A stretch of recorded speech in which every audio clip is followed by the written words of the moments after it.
Tenth class आज हम chemistry का 19.5 टॉपिक समझेंगे जिसका नाम है रिएक्टिविटी सीरीज़ ऑफ मेटल। इससे पहले जो मैंने मेटल्स का टॉपिक समझाया जिसमें रिएक्शन भी समझाए वो समझना ज़रूरी है इस लेक्चर की अंडरस्टैंडिंग के लिए। बहरहाल हमने लास्ट लेक्चर में क्या किया था बेटे, हमने रिएक्शन करवाया था इन मेटल्स का वाटर के साथ भी एसिड के साथ भी, और वाटर भी दो लिए थे।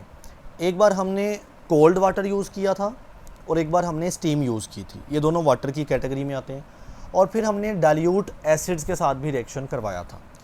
तो बेटे उनकी बेस के ऊपर, उन रिएक्शंस की बेस के ऊपर metals can be arranged in the decreasing order of their reactivity. हम मेटल को डिक्रीजिंग यानी कम होते हुए ऑर्डर के ऊपर बेस कर देते हैं। जैसा कि ये हमारे पास वो रिएक्टिविटी सीरीज़ है या वो हमारे पास टेबल आया है जिसमें सबसे ऊपर लिखा है मोस्ट रिएक्टिव और सबसे नीचे लिखा हुआ है लीस्ट रिएक्टिव। यानी जो सबसे ऊपर वाला मेटल है जिसका नाम के पोटाशियम है वो सबसे ज़्यादा रिएक्टिव है, और सबसे नीचे वाला AU जिसको हम गोल्ड कहते हैं वो सबसे कम रिएक्टिव है। तो ये हमारे पास एक क्या आ गया, डिक्रीजिंग ऑर्डर आ गया। यानी डिक्रीजिंग ऑर्डर यानी सबसे ऊपर सबसे ज़्यादा रिएक्टिव, फिर उससे कम, फिर उससे कम, फिर उससे कम, ऐसे। ठीक है। और ये किस बेस के ऊपर है? मेटल का वाटर के साथ और एसिड के साथ जो हमने रिएक्शन करवाए थे उस बेस के ऊपर हमने ये टेबल बना लिया। सच एन अरेंजमेंट, ये जो टेबल के अंदर अरेंजमेंट है, is called the reactivity series of the metal. हम इसका नाम ही रखते हैं reactivity series of the metal. और ये मेटल अगेन मैं लास्ट बार बता रहा हूँ कि ये रिएक्टिविटी सीरीज़ का जो टेबल है ये मेटल का कौन सा रिएक्शन की बेस पे किया है? मेटल का वाटर से रिएक्शन और एसिड के साथ रिएक्शन, इस बेस पे हमारे पास ये टेबल बना है जी। तो सबसे पहली बात कहता है according to this reactivity series, यानी इस सीरीज़ के मुताबिक calcium and above metals and metals above, calcium आपको मिलेगा यहाँ पे Ca, और इसके ऊपर जितने भी है ये सारे, ठीक है, जिसमें strontium, barium, lithium, sodium, potassium, ये सारे आ जाते हैं। ये क्या करेंगे? React with the cold water. बेटा ये ठंडे पानी के साथ रिएक्शन देते हैं टू गिव मेटल हाइड्रोक्साइड, और इससे मेटल हाइड्रोक्साइड और हाइड्रोजन की गैस बनती है। अच्छा, इनमें से मैं आपको ये जो Na यानी सोडियम का रिएक्शन है ये करके भी दिखा देता हूँ। सो बात हो रही है कोल्ड वाटर की, ठीक है। सो सोडियम Na क्या करेगा? H2O यानी पानी के साथ रिएक्शन करेगा, और बेटे इससे क्या बनेगा? देखें, ये Na यानी सोडियम, ये ऑक्सीजन O, और हाइड्रोजन दो में से एक हाइड्रोजन लेके बन जाएगा NaOH, यानी हाइड्रोक्साइड बना, जो कि अभी बात की हमने। और साथ में इस दो हाइड्रोजन में से एक बचा है, लेकिन मैंने बोला था लिखना H2 ही है, और साथ में बैलेंस करने के लिए चले 1/2 लिखते हैं, हाफ हाइड्रोजन गैस, ठीक है। सो जो सोडियम है वो कोल्ड वाटर से रिएक्शन करता है और क्या बनता है? उसी सोडियम का हाइड्रोक्साइड और साथ में हाइड्रोजन गैस निकलती है। तो ये बात उसने कही है कि कैल्शियम और कैल्शियम खुद भी और इसके ऊपर जितने भी आ रहे हैं ये सारे रिएक्ट करते हैं कोल्ड वाटर के साथ टू गिव मेटल हाइड्रोक्साइड, और हाइड्रोक्साइड बनता है और साथ में हाइड्रोजन गैस बनती है। रिएक्शन मैंने आपको बहरहाल करके दिखा दिया। कहता है द मेटल्स बिलो कैल्शियम। अब जो कैल्शियम, ये कैल्शियम है, इसके जो नीचे सारे जितने भी हैं, ठीक है, do not react with cold water. बेटे ये कोल्ड वाटर से रिएक्शन नहीं देंगे, instead they react with steam, बल्कि ये नीचे वाले क्या करेंगे? स्टीम के साथ रिएक्शन देंगे, और इससे क्या बनाएंगे? मेटल का ऑक्साइड और हाइड्रोजन गैस। और इनमें से मैं आपको मैग्नीशियम का रिएक्शन करके दिखा देता हूँ यहाँ पर। सो मूव करते हैं साथ वाले बोर्ड के ऊपर। सो बेटे मैग्नीशियम Mg वाटर H2O के साथ रिएक्शन देगा, लेकिन याद रखिएगा ये वाटर कौन सा है? स्टीम वाला, यानी स्टीम की शक्ल में वाटर है, ठीक है। इससे क्या बनेगा? ये Mg मैग्नीशियम इस O ऑक्सीजन से मिलेगा तो बनेगा मैग्नीशियम ऑक्साइड, और साथ में ये जो H2 है ये हाइड्रोजन गैस बन के इवॉल्व हो जाएगा। सो क्या होता है कि कैल्शियम के नीचे वाले जो भी मेटल्स हैं वो स्टीम से रिएक्शन देंगे, वो कोल्ड वाटर से रिएक्शन नहीं करते, वो इतने रिएक्टिव नहीं हैं कि वो कोल्ड वाटर से रिएक्शन करें, बल्कि वो स्टीम से रिएक्शन कर सकते हैं, और उससे बनेगा उसी मेटल का ऑक्साइड और साथ में हाइड्रोजन गैस जी। तो बेटे देखें, ये पैराग्राफ हो गया वाटर की बेस के ऊपर, क्योंकि हमने मेटल का रिएक्शन करवाना है एक वाटर के साथ और एक एसिड्स के साथ, डाइल्यूट एसिड के साथ। तो हमने वाटर की बेस पे इन सीरीज़ को क्लासीफाई कर दिया कि कैल्शियम और उसके ऊपर वाले सारे क्या करेंगे, कोल्ड वाटर से रिएक्शन देंगे, और कैल्शियम के नीचे वाले कोल्ड वाटर से रिएक्शन नहीं देंगे, बच्चे वो स्टीम के साथ रिएक्शन देंगे। और मैंने ये भी बता दिया कि रिएक्शन के दौरान क्या क्या बनता होता है। जी बच्चे, अब इस पैराग्राफ की बारी है। कहता है ओनली मेटल्स अबव हाइड्रोजन, यानी ये देखें ये H हाइड्रोजन लिखा है।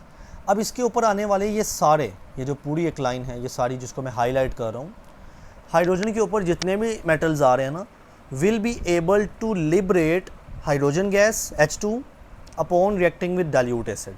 यानी इस हाइड्रोजन के ऊपर सारे जो हैं वो डाइल्यूट एसिड के साथ जब रिएक्शन करते हैं तो वो हाइड्रोजन गैस को निकाल सकते हैं, लेकिन बेटे जो नीचे वाले हैं वो नहीं निकाल सकते। सो कहता है जो अनरिएक्टिव मेटल्स हैं बिलो हाइड्रोजन, हाइड्रोजन के नीचे जो हैं वो अनरिएक्टिव या लेस रिएक्टिव हैं, कम रिएक्शन देते हैं। Do not react with dilute acid, तो वो डाइल्यूट एसिड से रिएक्शन नहीं करते, यानी उस एसिड में से हाइड्रोजन नहीं निकाल पाते। तो अब मैं आपको रिएक्शन करवा के दिखाऊंगा इस सोडियम का, Na का, जो कि ज़ाहिर है हाइड्रोजन के ऊपर ही आ रहा है ना, तो ये एसिड के साथ रिएक्शन कर जाएगा। जी, तो सबसे पहले हम Na यानी सोडियम लेते हैं और साथ में HCl लेते हैं, जो कि डाइल्यूट लेना है आपने, डाइल्यूट शक्ल के अंदर। सो क्या होगा कि ये Na इस हाइड्रोजन को रिप्लेस कर देगा, उसकी जगह ले लेगा और Cl के साथ खुद मिल जाएगा। सो NaCl सॉल्ट बन गया, और ये H हाइड्रोजन जो है ये निकलेगा H2 की शक्ल में। तो बैलेंस करने के लिए वही बात है, 1/2 लिख दें, यानी हाफ हाइड्रोजन की शक्ल लिख दें। सो अब ये वो बात थी कि जो ऊपर वाले हैं जैसा कि सोडियम, वो डाइल्यूट एसिड से जब रिएक्शन करते हैं तो उसमें से हाइड्रोजन निकाल पाते हैं, जबकि नीचे वाला, यानी अगर मैंने ये Cu कॉपर लिया होता या Ag सिल्वर लिया होता या Au गोल्ड लिया होता, तो ये एसिड के साथ ये वाला रिएक्शन आपको नहीं करके दिखाते। जी, तो बच्चे आगे देखें। The more reactive the metal, कह रहे हैं जैसे जैसे ऊपर चलते जाएंगे तो मोस्ट रिएक्टिव होता जाएगा ना मेटल, तो more vigorous its reaction will be with dilute acid, तो उतना ज़्यादा रिएक्शन क्या होगा, विगोरस यानी शिद्दत वाला होगा। यानी जो अभी मैंने सोडियम करवाया इसका रिएक्शन बड़ा शिद्दत वाला होता है। अगर मैं यहाँ पर Fe आयरन लेता तो वो इतना विगोरस रिएक्शन नहीं होना था। जी, तो बेटे यहाँ से लेकर यहाँ तक जो है ना वो एसिड के साथ या एसिड की बेस पे रिएक्शन था। अब आगे मूव करते हैं। सिमिलरली रिएक्टिव मेटल जैसा कि पोटाशियम सोडियम, देखें ऊपर वाले सोडियम Na ये वाला और पोटाशियम के ये वाला, ये रिएक्टिव है, ऊपर लिखा भी है ये मोस्ट एक्टिव है। रिएक्ट विद ऑक्सीजन, देखें जो पिछला टॉपिक आप एक पेज पीछे जाएंगे ना, सो हमने ऑक्सीजन के साथ भी रिएक्शन पढ़ा था। तो कहता है कि ये दोनों रिएक्टिव हैं और ये ऑक्सीजन से रिएक्शन कर लेंगे ईजीली, आसानी के साथ। वेयर एज जबकि जो लेस रिएक्टिव मेटल है जैसा कि सिल्वर ये Ag होता है, कॉपर ये Cu है, ये लेस रिएक्टिव है, एंड आयरन जो कि ये Fe है, ठीक है। React with oxygen much more slowly, तो ये ऑक्सीजन से काफ़ी स्लो किस्म का रिएक्शन देते हैं। अब बच्चे रिड्यूसिंग एजेंट क्या होता है, इसको एक बार रिवाइज करते हैं। वैसे ये बात पहले भी हमारी हुई है। देखें, ऑक्सीडेशन को समझते हैं, फिर रिड्यूसिंग एजेंट पे भी आ जाते हैं। ऑक्सीडेशन क्या होती है? ऑक्सीडेशन कहते हैं अगर कोई चीज़ अपने में से इलेक्ट्रॉन को लूज़ कर रही, इलेक्ट्रॉन को लॉस कर रही है, इलेक्ट्रॉन को निकाल रही है, तो वो चीज़ खुद ऑक्सीडेशन कर रही है। और रिड्यूसिंग एजेंट क्या होता है? ऐसी चीज़ जो दूसरों की रिड्यूसिंग करवाए, जो दूसरों को रिड्यूस करवाए, उसकी रिडक्शन करवाए। बच्चे एजेंट कहते हैं जो चीज़ या जो बंदा काम करता है ना, हम उसको एजेंट कहते हैं। रिड्यूसिंग एजेंट यानी ऐसी चीज़ जो कि दूसरों की रिडक्शन करवाए और ख़ुद क्या करे, खुद ऑक्सीडेशन करे। यानी अगर कोई चीज़ ऑक्सीडेशन कर रही है ना, तो बेटे वही रिड्यूसिंग एजेंट है। जैसा कि अगर यहाँ पर मैं सोडियम Na की मिसाल लूँ, क्या ये Na पॉजिटिव बनेगा? बिल्कुल, क्योंकि ये मेटल है तो ये इलेक्ट्रॉन निकाल देगा। सो नाउ इस सोडियम ने Na ने अपने में से इलेक्ट्रॉन निकाला, लॉस किया इलेक्ट्रॉन, यानी ऑक्सीडेशन कर रहा है, और यही रिड्यूसिंग एजेंट है। यानी जो स्पीशी खुद ऑक्सीडेशन करे, खुद अपने में से इलेक्ट्रॉन निकाले, वो रिड्यूसिंग एजेंट भी होता है। अब ऐसी कौन सी चीज़ होती है जो खुद अपने में से इलेक्ट्रॉन निकाले? बेटे वो मेटल होते हैं ना। मेटल्स क्या करते हैं? अपने में से इलेक्ट्रॉन को निकाल देते हैं। अब चूँकि मेटल्स इलेक्ट्रॉन को निकालते हैं, ऑक्सीडेशन करते हैं, तो मेटल ही क्या है, रिड्यूसिंग एजेंट है। सो कहता है the metals at the top of the series, जो इस सीरीज़ के जो टॉप के ऊपर है ना, पावरफुल रिड्यूसिंग एजेंट है, यानी ये वाले पोटाशियम के, सोडियम Na, ये पावरफुल रिड्यूसिंग एजेंट है, यानी खुद ऑक्सीडेशन करेंगे बहुत ज़्यादा, क्योंकि जो बंदा ऑक्सीडेशन करता है, जो चीज़ ऑक्सीडेशन करती है वो रिड्यूसिंग एजेंट होता है।